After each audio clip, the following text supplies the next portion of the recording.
దాదాపు 600 horse power మోటార్లు ఉన్నటువంటి బోట్లని ఆల్రెడీ ఇప్పటికి 2 బోట్లు తిరుగుతూ ఉన్నాయి. 2 బోట్లు కూడా నిన్న మళ్ళీ లాక్కొచ్చారు వెనక్కి.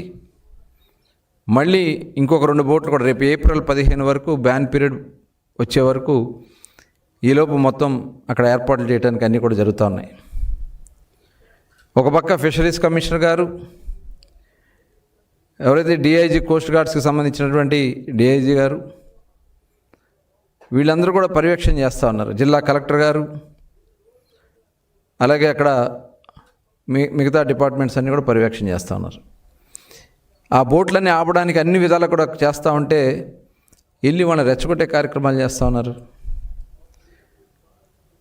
అక్కడ వాళ్ళని మీరు 5 సంవత్సరాలు చేయలేకపోయారు, ఇవాళ మేము కట్టడి చేస్తాం, ఇప్పుడే కాదు రేపు మళ్ళీ జూన్ 15 వరకు ఈ బ్యాన్ పీరియడ్ అయ్యే వరకు, ఏప్రిల్ 15 నుంచి జూన్ 15 వరకు, మళ్ళీ జూన్ 15 నుంచి బోట్లు వదులుతారు. కాబట్టి అప్పటికి పూర్తి స్థాయిలో ఒక 4-5 బోట్లు ఆ ప్రాంతాల్లోనే గస్తీగా ఉండే విధంగా చేసి ఒక్క బోట్ను కూడా మన లిమిట్స్లో రాకుండా చేయడానికి అన్ని చర్యలు కూడా తీసుకోవడం జరుగుతుంది.